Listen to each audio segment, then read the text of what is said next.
그 다음에 하나 나와 있는 내용이 이제 저가세포증입니다. 요거 이제 여러분들 아마 학교에서 선생님들이 교과서에 따라서 안 나와 있는 교과서 있기 때문에 설명을 안 한 선생님도 계실 건데 요걸 좀 선생님이 수능 개념에서는 조금 설명을 하고요. 수능특강은 그 교재에 나와 있는 정도로만 여러분들에게 좀 설명을 해보도록 하겠습니다. 자, 그림으로 좀 가볼까요? 자, 여기 그림으로 좀 가보시면 저가세포증이라고 나와 있는데 저가세포증은요. 어린 적혈구가 많아서 나타나는 현상이에요. 어린 적혈구. 골수에서 적혈구를 만들어요. 근데 적혈구가 어린 적혈구일 때는 산소 운반 기능이 떨어져요. 그리고 이게 성숙 적혈구가 돼야 제대로 산소를 운반해 줍니다. 아시겠어요? 근데 성숙 적혈구 수가 줄어들면 그 수적 변화에 따라서 알아서 골수가 적혈구를 생성해 주는데 그 생성된 적혈구가 어린 적혈구가 생성돼요. 그래서 제대로 산소 운반 같은 것들을 못해서 악성 빈혈 같은 것들로 이 태아가 엄마 뱃속에서 사산 유산되는 그런 걸 저가세포증이라고 하는데 그게 어떻게 일어나는지에 대한 설명을 해보자는 거예요. 아시겠죠? 자, 일단 여러분이 외우실 거. 저가세포증이 나타나려면 무조건 아빠가 플러스고 엄마가 마이너스에 나타날 수 있어요. 다른 조건에서는 저가세포증이라는 단어 얘기를 할 수가 없어요. 아시겠죠? 요거 조금만 더 설명을 해드리면 우리가 유전에서 좀 배웠는데요. RH 플러스가 RH 마이너스에 대하여 우성이에요. 그래서 요거는 요렇게도 될 수 있고 유전자형이 요렇게도 될 수 있어요. 요거는 반드시 요렇게 열성 순종해야 되겠죠. 그죠? 그래서 여러분 유전이랑 조금 이게 단원 통합으로 나오는 경우가 많거든요. 가령 RH 플러스와 RH 마이너스가 있는데 자손이 무조건 RH 플러스밖에 못 나온다 라고 한다는 얘기는 얘의 유전자형을 우리가 알 수가 있어요. 뭐여야 되죠? 갑자기 또 유전 얘기가 좀 힘든가요? 했던 거죠, 우리. 얘가 이거고 얘는 무조건 열성 순종이에요. 그죠? 열성은 무조건 순종이죠. 네. 그래서 이렇게 됐다라고 알 수 있어요.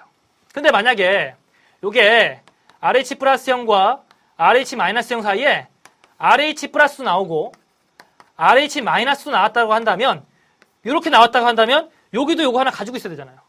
그렇죠? 얘 유전자형은 라지 R 스몰 R, 얘는 당연히 스몰 R 스몰 R이라는 거 알 수 있어요.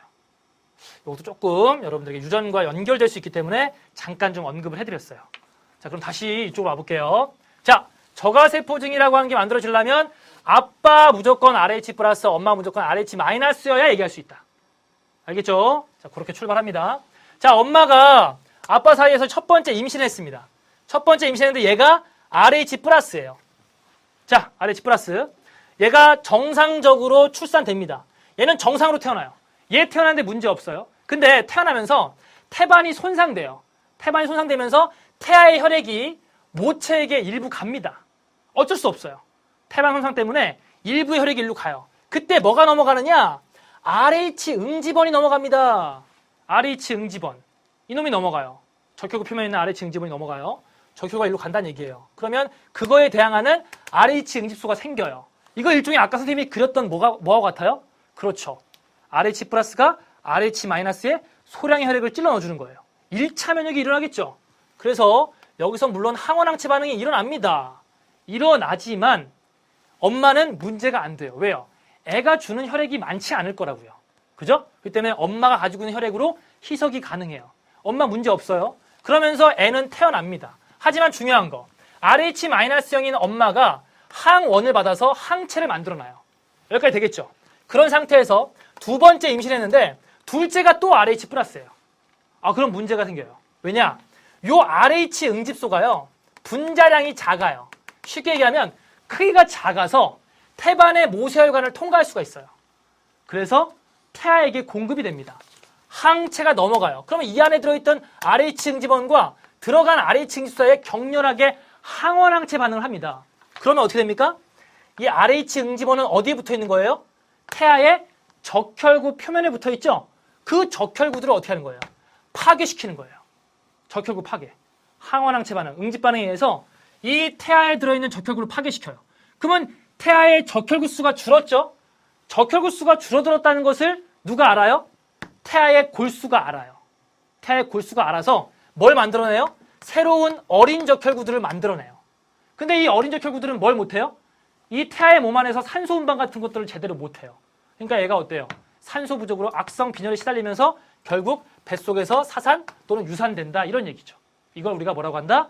저가세포증이라고 한다라는 거예요. 됐습니까? 선생님이 여기서 또 질문할 수 있어요. 선생님, RH 응집소는 태반을 통과하는데 그렇다면 우리 또 다른 응집소, ABO식 응집소는 이런 일이 일어나지 않나요? 일어나지 않죠.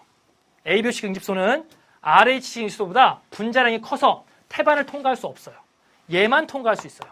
예, 그것도 여러분이 참고로 확인을 해주시면 되겠습니다. 자, 그래서 선생님이 이제 위에 있는 글씨 4줄을 설명했어요. 예. 근데 여기서 여러분이 좀 응용을 좀 해보면요. 이런 거예요. 아빠가 RH 플러스고 엄마가 RH 마이너스였어요. 첫째가 RH 플러스예요. 둘째가 RH 마이너스예요. 셋째가 RH 플러스예요. 어떻게 될까요? 정상 출산. 정상 출산? 얘 어떻게 돼요? 저가세포증. 이해되세요? 두 번째. 됐어요? 무조건 둘째가 저가세포증이 아니잖아요. 마이너스 상관없잖아요. 두 번째. 또 RH 마이너스, RH 플러스, RH 플러스. 얘 둘째라고 문제 있어요? 문제 없죠? 두 번째 RH 플러스. 이해되세요? 얘가 저가세포증. 이해되시겠죠? 예, 그런 식으로 여러분들 좀 생각을 해주시면 되겠어요. 다 아는 얘기라고요? 혹시 또 여러분들 오해하실까봐 설명을 좀 더 드렸고요. 그 다음에 방지라고 나와 있죠. 이거를 또 막는 방법이 있어요. 그거 한번 읽어볼게요.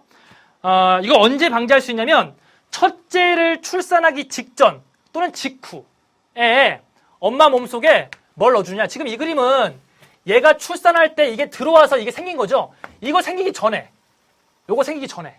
알겠어요? 출산 직전 또는 직후. 어쨌든 얘가 들어와가지고 엄마 몸에 면역계가 작동해가지고 요거 만들어지기 전에 뭘 넣어주느냐. 거기 한번 볼게요. 예, 두 번째 줄에 밑줄 한번 쳐보세요. RH 항원에 대한 RH 항체. 이름하여 RH 면역 글로불린.